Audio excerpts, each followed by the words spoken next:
Hi, River Babes. I'm your host, Leanne Aguilera, and this is your Sweetwater Secrets After Show for episode 406, chapter 63, Hereditary. Now, unlike episode 405, there were a few unexpected twists this week, like the fact that Jughead's teacher dove headfirst out of a window, and two people we despise are apparently dating. But overall, I'm still not sure why our characters are being placed in these situations or what is actually happening. Now, FYI, this isn't shade. It's just candid confusion. Now, to help bring us some joy and sanity, I have an exclusive interview with Camila Mendes and KJ Apa talking all about Varchie. Plus, I've got some of your best hisses and kisses, so get excited for that, because I know I was when I read them. But first, let's recap what on earth is going on this week with the blue and gold breakdown. Okay, I'm going to recap this by couples to make things move a little faster. So first up, Betty and Jughead were supporting each other while they each embarked on their own investigative missions this week. Jughead was trying to prove that his grandfather wrote the first Baxter Boys books, and then thanks to an old Riverdale High literary magazine, he was able to connect the dots. And unfortunately, then he asked his professor to help him spread the truth at Stonewall, and Mr. What's-His-Name decided to dive headfirst out of a window instead. And literally no one blinked an eye. I hate this school. Meanwhile, Betty was determined to prove that Charles was a serial killer, so she visited Chick in jail to get answers and then broke out her polygraph skills to challenge Charles because sure. Now, both Charles and Chick claim that the other killed someone, but then Charles finally got on Betty's good side by helping FP get rid of a body, and then Chick and Charles are a couple. Because we can't have nice things. I don't know. As for Shoni, goodness gracious, buckle up. That damn Julian doll was still haunting Thistle House, and according to Cheryl, it broke free from its salt circle and caused one of the twin babies to choke on a ping pong ball. Cheryl's aunt and uncle that we've never heard of showed up and tried to get her to sell Thistle House. She said no and then decided to drown the doll to banish the spirit. Honestly, I could not make this up if I tried. But by the end of the hour, Cheryl's uncle snuck into the chapel and found Jason's dead body. Oh, and get this, he then attacked Cheryl, called her all sorts of nasty things, and then Tony, being the amazing girlfriend that she is, hit him over the head, and now apparently they're hiding yet another body in Thistle House. I don't know. What about Archie and Veronica, you ask? Well, at first, Veronica tried to keep Hiram and random sister Hermosa out of her life, but hey, this is Riverdale. That lasted a total of 2 seconds. So Hiram seduced his way back into Hermione's life, moved back into the Pembroke, along with Hermosa, and now Veronica has a mother who betrayed her, a sister who's hugging the spotlight, and a rum-loving father who will not leave us alone. Meanwhile, I cannot believe we're only on episode 406 because this Dodger vs. Archie storyline is already feeling endless. You know the drill. Dodger is using the kids in Riverdale to do bad things, and Archie is still pretending to be a superhero. So he gets Veronica's help to put arcade games in the El Royale to distract the kids, but then Dodger got pissed, realized that Archie is the one in the Black Hood mask, and then rained bullets on Archie's house. Archie asked for Hiram's help, and then Dodger was found near dead inside of a rug, and okay, yeah. Now here's an interview with KJ Apa and Camila Mendes talking about Varchie in season 4.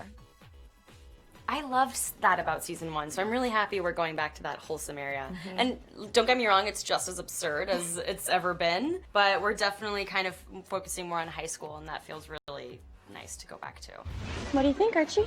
I think I'm really amped about the fact that the season is following that season 1 trajectory, because it means more core 4, and it's a little bit more grounded, I think, than the other seasons. So I'm excited to dive deeper into something more grounded and something that means something to me as well as my character. He wants to do something to help Riverdale. I think Riverdale is kind of on a downward slope, and I think he sees El Royale as a way to help people out and maybe turn it into a community center for people who are struggling. What's this now, Archiekins? Obviously, we know that Archie's storyline this year is going to be all about paying homage to his late father. How is Veronica going to really help him with that? At the end of season 2, we see what happens to Freddie get shot. And then in season 3, we pick up, and Veronica's kind of struggling to be that supportive girlfriend because she's never really been in a relationship like that before. And I think Veronica finally has a chance to kind of be there and support him, and she's kind of prepared for it and is stepping up to that role. So I think that's a pretty sweet storyline. I think that's our cue, Archiekins. Oh, we're gonna get a lot of happy Varchie scenes. I think so far, at least, Varchie's going really strong, and they have a lot of cute, cuddly, beautiful romantic scenes, so it's great. What's that like for you and KJ to snap into that mode? It's funny, honestly. Like, we make it as grotesque and humorous as possible. Anything we can do to gross each other out. You're kidding. Season 4, they're pretty solid. Yeah. I would say more solid than ever. Obviously, Archie going through a pretty rough moment in his life with his dad passing. I think she's going through some stuff of her own. So I think, yeah, they're definitely, there for each other. Mm-hmm. Will we get any happy moments between Varchie? Of course. Really? I feel like they do consistently bring us the happiest of the moments of all the couples on the show. There's some happy vibes. For Yeah? Sure. Yeah. Anything you can tease for us? Any Anything I can dates? tease? No dates, Okay. but there is, I don't know. I love you, Ronnie. Same, Archiekins. Same. I love how KJ just awkwardly trailed off in the cutest way possible. And on the topic of romantic moments, let's take a look at the most romantic moments of the week in 7 Seconds in Heaven. Now, unlike last week, this episode actually had a couple sweet moments, including the fact that Jughead called Betty his anchor. Oh, and then they had this really sweet smooch, and I adored that. We had some really sweet Varchie moments in the El Royale, and then this happened. Who else felt really, really uncomfortable during the Hiram-Hermione hookup? Raise your hands. Anyone? Just me. Okay. Well, I'm glad we can all agree on that. Now let's see if you all agreed with me about this week's episode as we take a look at your hisses and kisses. Now you guys are already sending in so many amazing comments right now, so I see you. We're coming to you. But I also called out on Twitter, and our first tweet comes from Viva la Varchie, and they said, kisses to Betty and Jughead being sweet and supportive. Kisses also to Veronica for being so strong with her crazy family. Sis, you need to talk it out. Hisses to the whole Julian storyline. I'm kind of creeped out. I never thought drowned demon doll would be something I would ever hear. Yeah. Let's talk about Cheryl for a minute, shall we? Now, I'm sending hisses to the fact that they've completely altered Cheryl's vernacular. It was funny when she threw in a few thou and halts. But this has gotten out of control, especially when you add in the fact that Tony has had a total of 5 lines all season. Shade. Now, I also want to send extra hisses to the new Blossom family members. Stop giving us random family members in season 4. But on a more serious note, hisses to the awful and horribly insensitive way that the uncles spoke to Cheryl and to the physical violence against her. We all know that Cheryl has been through a lot, and the topic of her mental health is something that we've been mentioning a lot lately. But this is just, wow. I really feel badly for everything that this character is going through, and I just think it could be handled better. Yeah. Let's take a look at what you guys are having to say right now. Miss Friends Fan Forever says, isn't it weird that Betty and Jughead, who are a couple, live together with their parents, who also happen to be a couple? Oh, and the fact that they share a half-brother. I'd be weirded out if it was me. I completely agree. I would be weirded out too, but in terms of Riverdale level of crazy, that's pretty minor. So we're just gonna let them all live in the Jones-Cooper house because, sure. Just sure. Frank Narf says, hisses to all these storylines that aren't connecting with each other. I completely agree. This is something that I harped on a lot after last week's episode, and it happened again. It's great that we're getting more Core 4, but they're very rarely crossing each other's paths. They're also not in school, except for Jughead, and apparently that's not a good school to be in because people are literally diving to leave it. Okay. Katina Valkova said, when are they going to leave Cheryl alone? I mean, how much more can a teenage girl take? I completely agree. It is a lot. And I feel like I understand that they're having a therapy episode that's coming up soon, but if they think that that's just going to be a magic wand that's going to suddenly reset everything and everything's going to be just fine, I don't think that's going to happen. Yeah. Not quite. Echo Wall says, like, seriously, Jughead says things like, are you warming up to our half-brother now? Like he's asking about the weather. Once again, it's Riverdale, so the fact that he shares a half-brother with his girlfriend, it's just Tuesday. Yeah. Okay, let's have another quick tweet, that's what I was going for, from Bednar Hope, said, kisses to Jughead for calling Betty his anchor, and kisses to all the ships this episode, hisses to Charles for being shady, why can't he be normal, and hisses to Hiram for just being Hiram. Yes, I agree, Hiram was annoying this week, but I never thought I'd say this, but kisses to Hiram for saying such wonderful things about Fred Andrews and for turning Archie down and refusing to put a hit on Dodger. Now, I'm not saying that Hiram didn't put a hit on Dodger, but it was nice to see him remind Archie to be better. And I can't imagine that Fred Andrews would want Archie to be going down the path that he's on right now. I understand that he has good intentions, but once again, this is not what he wanted, and we all know that. Okay, we have Ellie Lauren said, kisses to Alice for being the most adorable baby ever. Well, she's a grown woman, but yes, I know what you mean. Ruth is not high. Well, good for you, Ruth. Says, hisses to still no FP Alice kiss. Yeah. They live together. It's honestly, is it like a joke at this point? Are they going to just give us like this most epic FP Alice kiss ever? Are they together? Are they not? Are they just friends who live together? I'm not quite sure anymore, but yes, I would like to see that kiss. Megan Violet says, girl, your hair is so cool. Thanks, Megan. Shout out to Jessica Davis, my makeup artist who did my hair and my makeup this week. Isn't it cool I have that now, guys? Didn't happen first 2 seasons. Finally got hair and makeup. What up, Riverdale? Okay, Megan Violet said that. And then Paulina says, kisses to your outfit. Thanks, guys. This is cool. So this was a really dramatic episode of Riverdale. So I picked my most dramatic shirt. And it looks kind of insane, but I think it goes. I feel like it's a cross between something that Veronica and something Cheryl would wear. Drama. Okay. Miss Friends Fans Forever says, sometimes I think Archie has a brain tumor or some other head injury that would explain all of his reckless behavior. Okay, that's a little extreme. Archie, I think, is just a very reckless person, but the one thing that kept standing out to me is he keeps saying that there's all these kids that Dodger's recruiting, and he's just telling people, he's like, they're just kids. They're just kids. I'm like, you're just a kid. You're supposed to be like 17 or 18, dude. You're just a kid. It would make a lot more sense if these kids, and by kids I mean these teens on the show, were actually their real age, like mid-20s. Because then all the things that they're going through right now, I'd be like, that's still strange, but I believe it more.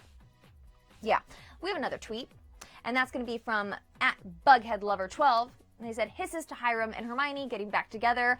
Like, what the actual hell? Number 1, that scene was gross. I agree. Number 2, she tried to kill you 2 times. And number 3, he tried to kill you once. Lord help these 2. Yeah. I am really... It sounds so weird to say I'm disappointed in Hermione, but I'm so disappointed in Hermione. Poor Veronica. Is she still Veronica Luna? Who knows? But she needs to get the hell out of that house because she just keeps having people who are backstabbing her. Like, I'm predicting it now, and I have no idea what's happening in this next season, but I'm sure that at one point, like, she and her sister are going to team up, and they actually become good friends, and that we're all going to end up loving Hermosa. But no, not me. Not me. Okay, Andrew Valdez says, it's got great horror vibes. I'm digging that. Yeah, it does. I don't know if this is horror anymore. I don't know. It's just people are just dying or jumping out of windows or showing up almost dead in rugs. I feel like everyone, or uncovering dead bodies. Hey, there were dead bodies in every storyline this week. Way to go, Riverdale. Every character's couple had to deal with a dead body. Cute. Anna said, kisses to Bughead supporting each other. We love a healthy relationship. Yes, honestly, at this point, Betty's supporting Jughead really well, considering he's supposed to be... Where is this school? He said in the episode, like, I'm going to catch the next train and come see you. But then it seems like they can just spontaneously meet up. Where is he living at home? Is he not? Do I care? I think so. Okay. Renee _ my life says, kisses to Tony saving Cheryl. Yes, let's talk about Tony saving Cheryl. Once again, Tony to the rescue. God love Tony for being there for Cheryl. I will say I would love to have Tony have her own storyline apart from Cheryl. That's not to say that I don't love Shoni. You guys know, ride or die. But I'm getting really exasperated just seeing Tony in the background of scenes that Cheryl's in when Cheryl's going off on her big, like, thou monologues. And Tony's just in the back going, babe. Aw, babe. I love you, babe. I support you, babe. And she's an amazing girlfriend, and we should really be commending her for this. But, ooh, poor Tony. Girlfriend of the year, am I right? Yeah. Okay, Julia Menendez says, Varchie, and just a heart. Yeah. Yeah. Georgia Slight says, where are the football and cheerleading like promised? Yeah. I don't know. And also, Roberto Aguirre-Sacasa told me at Comic-Con that we were going to be getting more musical moments because Archie was going to be starting the band The Archies, which is, I just guess that's just what it's called because it was that in the comics. But all right, he was going to be starting the band called The Archies, but I can't imagine when he's going to do that unless they're going to perform at the El Royale. What is the El Royale now? Is it a gym? Is it a community center? Is it just an arcade? And why are all the kids in Riverdale so obsessed with arcade games? These are the questions, guys. These are the questions. Okay. Ellie Lauren says, that was the worst. She's referring to the Hiram hookup scene. It felt so creepy. I don't even know. It felt wrong. And then Hermione liked it. And it went on for way too long. It already feels weird sometimes when we're watching the kids hook up. So don't give us the parents. I don't know. Nobody's actually shipping Hiram and Hermione. If that was FP and Alice, we'd be like, hell yeah. But nobody actually cares about Hermione and Hiram. We have another tweet, and that's from @RiverFan2019. And they said, kisses to Archie for saving his mom from the Dodger attack. Yes. Hisses to Charles for working with Chick. Hisses to whatever reason Mr. Chipping jumped through a window and no students except Jug were helping him. Hisses to Hermosa for replacing Veronica's self-portrait with her own. Lots of hisses there, and I respect it. We'll bounce it out with a kiss from Andrea Renata Gomez and said, kisses to Ronnie for supporting Archie through his crazy vigilante nonsense. I don't even think she knows that he's doing this. Maybe she does. I'm not quite sure. But as far as, let's talk about Chick and Charles. Man, we've been through this. And now they're still hooking up. I'm so upset. It was like an earthquake on my set. Okay, here we go. McKinley Hensey says, in the spring semester flash forward from the last episode when FP walked into the room to arrest Betty and her friends for the murder of his son, I think they murdered Charles, not Jug. But then why would Jug's body be on the autopsy table? Also, once again, I'm seeing more and more theories that these flash forwards are just scenes from the book that Jughead's writing. So, like, maybe they're not actually happening. It's just he's writing a book inspired on these characters, and that's what we're actually seeing. That's what I'm going to go with right now. But as far as Charles goes, I don't care anymore that he's with Chick. And because I feel like and Chick keeps popping up, and I'm not quite sure it's happening. And like, if they want to be in love, go be in love. But at the same time, like, yeah, let's just look at this because this just makes no sense. And then they're like, no, I don't know anymore. I don't know, and I don't mean to be like I saw in the comments last week. You guys were saying like Leanne's so over this and tired of the show and. I feel badly because we all adore this show, and that's why we started Sweetwater in the first place, was to have a place where the fans could talk, and we keep it positive, but there's only so much positivity we can have when things don't make any sense. If things were making sense, I'd be like, okay, that's weird, not my choice, but I don't write the show. And once again, I think the writers are doing an incredible job. It's just, it's not. Okay, just a couple more questions. Tay Reed says, kisses to Jughead for trying to figure out more about his grandpa. He definitely needs something in his life to be consistent. This is true, but I'm pretty sure his grandpa is supposed to be dead, but it's Riverdale. He'll come back alive. He'll come back. No worries about that. Bomix Shell said, hisses to that damn Julian doll. Cheryl, just burn the thing already, please. Yes, and also I thought I saw a lot of comments on Twitter saying how upsetting they thought it was that Cheryl was trying to drown the doll, considering Cheryl herself tried to commit suicide at the end of season 1 by drowning, and that's something that still has not been addressed and really talked about, and so we should get on that. Okay, Lastly, Olivia Tube says, can we talk about how many people live in the Jones Cooper house and how many bedrooms are also in there? I swear they're just repurposing Betty's bedroom for every situation. It's Jughead's room, it's Betty's room, it's Jellybean's room, it's everybody's room. And now we're done. Let's be done. Let's be done. I am having fun with you guys. I don't want you to think that I'm not. This is great. I'm just really overwhelmed. This is just a lot. We're only in episode 6, but here we go. All right. Thank you all so much for watching. Be sure to join us next week for the Sweetwater Secrets After Show for episode 407, Chapter 64, The Ice Storm, because I'll be bringing you a very special interview with the Core 4 talking about how much longer they think Riverdale is going to last, and you will not want to miss their answers. But for now, please give this video a like, hit subscribe so you never miss an episode, and then head on down to the comments or tweet me with all of your thoughts. Are you irked out by Chick and Charles? Who are you most mad at? Hiram, Hermione, or Hermosa? And do you think Cheryl's storyline can be saved? Tell me everything, and I'll see you soon, River Babes.